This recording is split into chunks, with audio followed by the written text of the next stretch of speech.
네, 안녕하세요. 오늘은 요한복음 20장을 함께 좀 깊이 살펴보겠습니다. 예수님의 십자가 사건 바로 직후죠. 부활하시고 또 제자들에게 나타나신 그 아주 중요한 순간들을 다루는 장입니다. 이야기가 시작되는 게 안식 후 첫날 새벽이에요.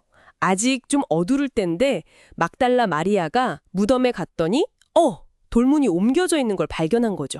네, 그렇죠. 정말 놀랐을 거예요. 그래서 너무 놀라서 마리아가 베드로랑 예수님이 사랑하시던 다른 제자, 그러니까 요한에게 막 달려가서 소식을 전합니다. 누군가 주님을 무덤에서 가져갔어요. 어디에 두었는지 모르겠어요. 이렇게요. 여기서 두 제자의 반응이 좀 흥미로워요.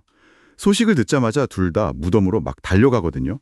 근데 그 다른 제자가 베드로보다 더 빨랐습니다. 아, 먼저 도착했군요. 네, 먼저 도착했는데 이상하게 바로 들어가지는 않아요.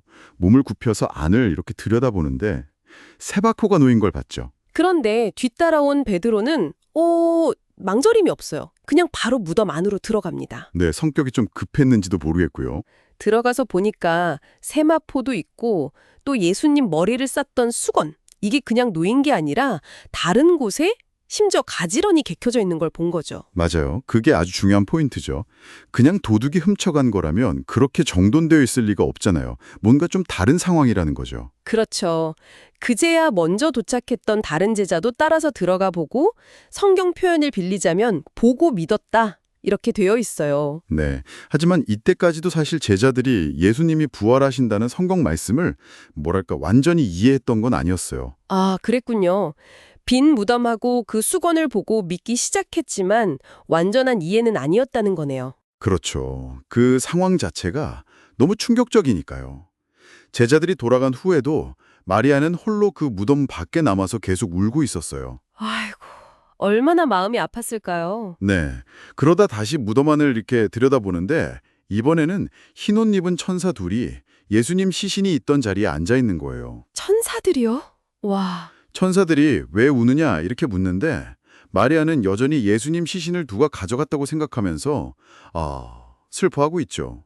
내 주님을 어디 뒀는지 모르겠다고요. 그 슬픔 속에서 뒤를 돌아보는데 예수님이 서 계셨어요. 그런데 못 알아봐요, 처음에는. 네, 동산지기인 줄 알았다고 하죠. 눈물이 너무 많이 나서 그랬을까요? 아니면 너무 충격적이어서? 뭐 여러 가지 이유가 있겠죠.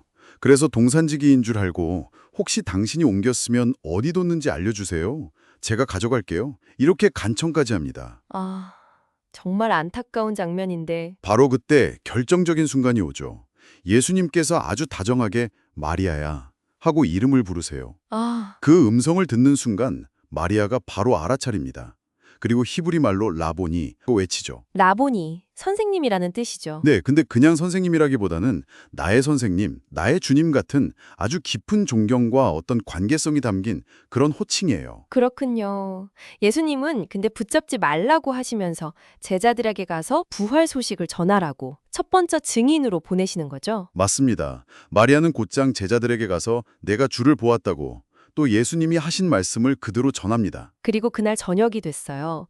제자들은 유대인들이 두려워서 문을 다 잠그고 모여 있었죠. 네, 얼마나 무서웠겠어요. 스승님이 십자가에 못 박히셨으니. 그런데 갑자기 문은 다 잠겨 있는데 예수님이 그들 가운데 딱 나타나신 거예요. 네, 그리고 첫 마디가 너희에게 평강이 있을지어다 였죠. 두려움에 떨고 있는 제자들에게 가장 필요했던 말씀이었겠네요. 그렇죠.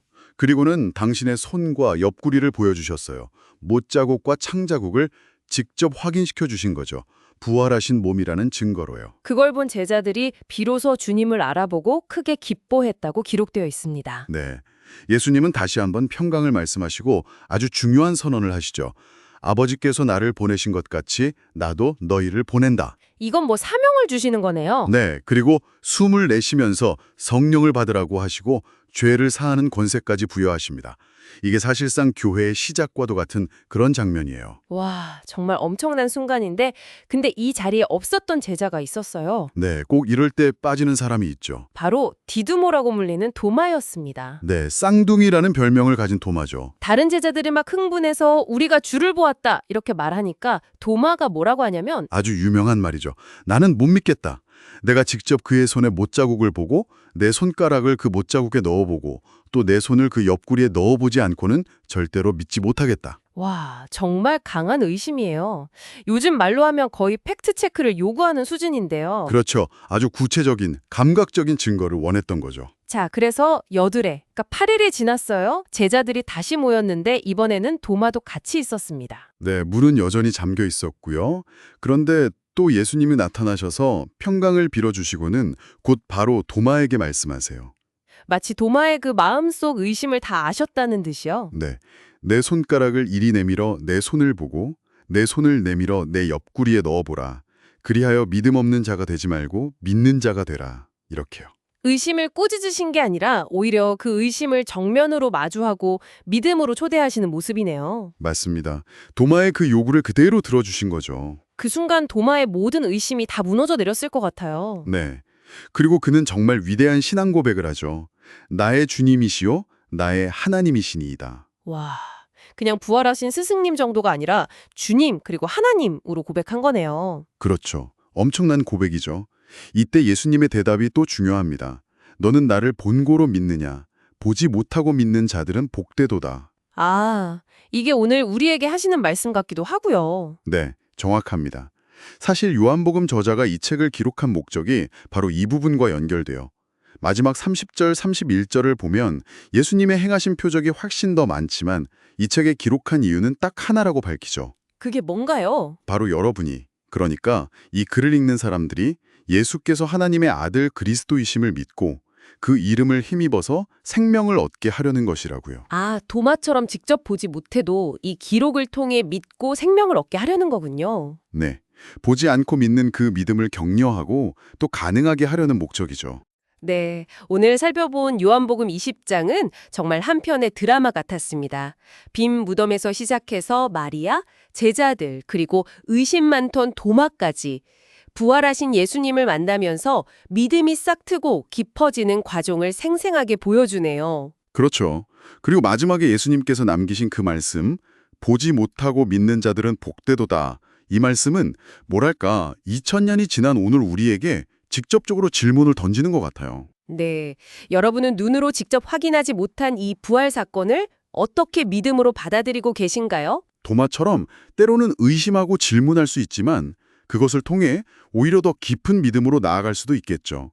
이 이야기가 여러분의 신앙 여정에 어떤 울림을 주는지 한번 잠시 생각해 보시면 좋겠습니다.